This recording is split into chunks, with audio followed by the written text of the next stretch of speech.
Good morning, viewers. Namaskar to everyone. Hope you are doing fine. Well, we have had a few videos in the past. Today, I propose to make a video on the age of metaphysical poetry. We will have a comprehensive discussion on the background and the characteristic features of metaphysical poetry. Ladies and gentlemen, metaphysical poetry occurred in the 17th century, in the Jacobean age, which is the last phase of the Elizabethan age or the age of Shakespeare. This age is called the metaphysical age by Dr. Johnson. Dr. Johnson christened this school of poets pioneered by John Donne as the metaphysical poets. According to Dr. Johnson, the metaphysical poets used the far-fetched images, wit and conceit, which are very obscure for the common man to understand. And he borrowed the phrase metaphysical from Dryden. Dryden said that John Donne affects the metaphysicals in his amorous verses and religious poetry. This statement, John Donne affects the metaphysicals, is not a statement of commendation or praise or admiration. Rather, it is in a derisive way, in a contemptuous way, that Dr. Johnson as well as John Dryden, they wanted to debunk, they wanted to condemn metaphysical poetry. But at the same time, they also said that John Donne affects the metaphysics, and Dr. Johnson also said that the far-fetched ideas are yoked together by means of violence by John Donne, which is also said in derision. But all said and done, if you make a very thorough and objective analysis of the metaphysical poetry, we come to the conclusion that metaphysical poetry is a new trend. It caused a new trend, it created a new poetic trend, new trend of writing poetry, which is totally different from the poetry of the Elizabethans. What did they do?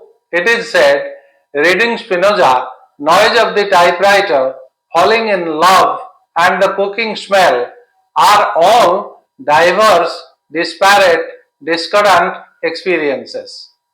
But these diverse, disparate, discordant experiences are put together, organized together, harmonized together, synthesized together by the alembic of metaphysical imagination. This we have to admit. This was really a very peculiar and different kind of poetry. The poetry is highly intellectual, of course. This appeals more to intellect and less to emotion. The pioneer of this school of metaphysical poetry was John Donne. John Donne was a very talented, very versatile poet who used to make use of metaphysical concepts and give expression to his wit in most of his poems. If you go through his poems, like The Sun Rising, where he has abused the sun, he is with his beloved, he is in his bedroom. In the meanwhile, the sun has risen. When the sun has risen, the sunlight is falling into their bedroom, and at that time he says, I quote from the poem Sun Rising, You busy old fool unruly sun, why dost thou disturb us through curtains and windows? Go and chide the school boys who are late for school. So the way he said, as if he is talking to sun, as if he is charging the sun, ki, oh sun, why you are causing disturbance? We are having a blissful, enjoyable sleep together, me and my beloved. What business you have got to disturb us through curtains and windows? You have so many works to do. Why don't you see the school boys? They are not going to the school in time and they are getting delayed. You ask them, go and chide the school boys who are late for school. In a poem like Flea, he has said, this flea is you and me. This is our marriage bed. It means the flea has bitten you and it has bitten me. After biting you and me, the blood is mixed together. When the blood is mixed together, that forms our marriage bed. In a poem like Twickenham Garden, he has compared the tears of the lovers with wine. You know what kind of imagination you can see. He has a fascination for finding comparison and finding similarity between dissimilar objects. That is his beauty. That is his uniqueness. That is his versatile nature. That is his, creative talent. And these people, they had never seen such type of talent during the Elizabethan age, for which they have been annoyed with him and they have been blaming him. He is catering to the intellectual group and he is not accessible, intelligible. It is very obscure, very intricate and all that.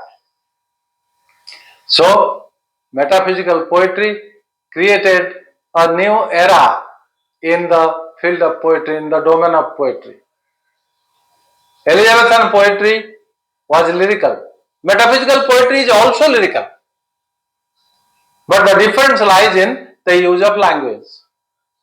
The images, similes, metaphors, figures of speech used by Elizabethans were highly intelligible, highly commonplace rather, and people could understand it. But here, things are highly intellectual and insightful, enlightening. You will never know what kind of comparison will be made by John Donne. Say, for example, in a poem like Valediction Forbidding Mourning, he has said, you are the fixed foot. He told his beloved, you are the fixed foot. I will be the moving foot of a compass. He gave the compass image. In the compass, there are two hands or two needles. I will be the fixed needle, the beloved will be the fixed needle and the lover will be the moving or mobile needle, mobile hand which will move around the beloved. And he has also compared his beloved as she is all states and all princess I. I am the princess of the state which is my beloved. You know, such type of wonderful, superb and far-fetched images are seen in the poetry of John Donne.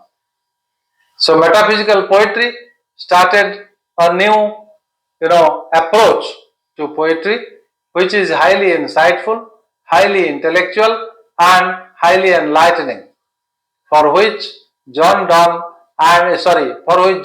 became famous, and in the group, other poets are also there. Say, for example, to start with, there is John Donne, there is George Herbert, there is Henry Vaughan, there is Richard Crashaw, there is Robert Herrick, and all those people. So these people, they wrote two types of poetry. One is amorous poetry or love poetry, and the other is religious poetry. Not that they are not writing religious poetry. They are also writing religious poetry. Along with love poetry, they wrote religious poetry. And this is called metaphysical poetry. Meta means beyond. Beyond the physical world. They have gone beyond the physical world and they found images from remote areas, remote places to make the comparison and drive home their points. So the metaphysical poetry started a new approach, a new orientation to the genre of poetry, and they were famous during the 17th century. John Donne's poems, The Good Morrow, Valediction Forbidding Mourning, Sunrising, Twickenham Garden, All these poems are very notable poems, very famous, renowned poems, which have appealed to the readers. They are not only appeal to the readers, to the heart. There are two things. One is heart, the other is head. Heart relates to emotion and head relates to intellect. So there is blending of emotion and intellect in his poetry also. And for that matter, every literature has to be a blending between the emotion and intellect. But Dr. Johnson made the allegation that his images are drawn from the world of fantasy. He said that he used fantastic images. Fantastic not in the positive sense, but in the pejorative sense. He drew images from the world of fantasy. He distanced himself from the world of reality and used images from the world of fantasy, which was also countered by other critics later on. Helen Gardner and others, they did not appreciate it. They said John Donne was definitely a very renowned poet, very talented, versatile poet, there is no doubt about it. And he was writing poetry not only for the intellectual readers, he was also writing poetry for the common readers. Any common man, any common reader having the little sense of appreciation, little sense of depth, he or she can understand whatever imageries are used by John Donne. John Donne, in another one of his poems, he has said, "For God's sake, hold your tongue, let me love. If I am in love, what is that to the rest of the world? Me and my beloved, we are happy, and we have been deeply penetrating into the ocean of love. We are diving into the ocean of love. Why should the world be so very jealous, so very envious of us? This is not fair." Donne used to say, "This is not fair. If I am interested, my beloved is interested, we both are interested, we want to have enjoyment, we want to carve out a niche for ourselves in the domain of love. So what is that to others? Why should others poke their nose into my privacy? Look, this is my private world. And I am the prince of that world, and that state is my beloved." So he had a different kind of appreciation of love, approach towards love, orientation towards love, for which he is very famous. In Elizabethan poetry, what happened? The language was lyrical, language was lucid, images were common images, and images were drawn from the world of common man, the common day-to-day world, common day-to-day life of cares and anxieties, life of thrill and excitement, life of joys and jubilance, life of worries and anxieties, life of agonies and anguishes, life of liabilities and responsibilities. So the Elizabethan poets, they had a different approach, and basically their poetry was concentrating or focusing on love and a few other social issues. But in case of Donne, apart from portraying love, he forayed into or made a foray into the world of religion. He also said, "Ki if in this birth we are not united, we will certainly be united in our next birth." We believe that love or marriage is for 7 births. Like that, this is our Indian belief. But John Donne, although he belongs to Britain, he also believed that our love is immortal. He never talked about carnal love. He never talked about lascivious love. He never talked about, sexual passion.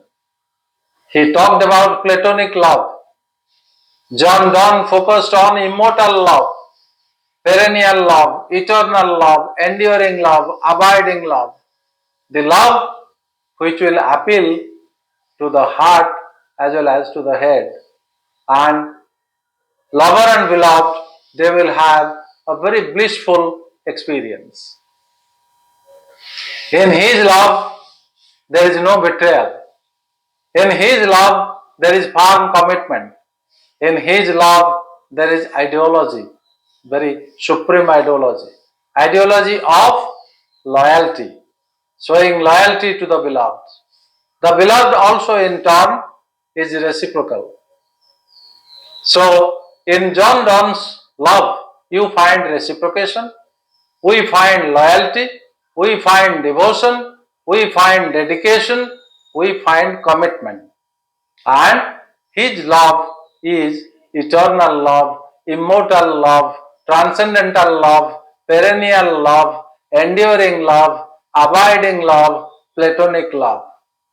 His love cannot be defined as carnal love, love surrounding the body. He talks about the union of two souls. Love brings about, or eternal love or platonic love brings about the union of two souls. Maybe the union of two bodies, but two souls union, the union of two souls is more important. So this is what John Donne used to believe. Today we will stop it here. You are most welcome to KP's Lit Charts. This is your channel. So I would request you to share, subscribe, like the channel.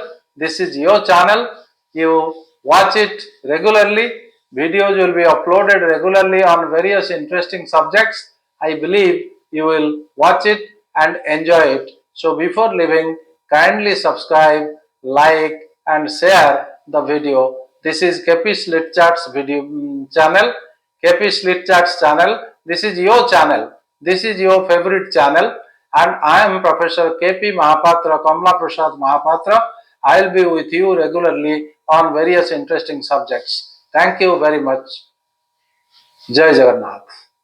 Namaskar.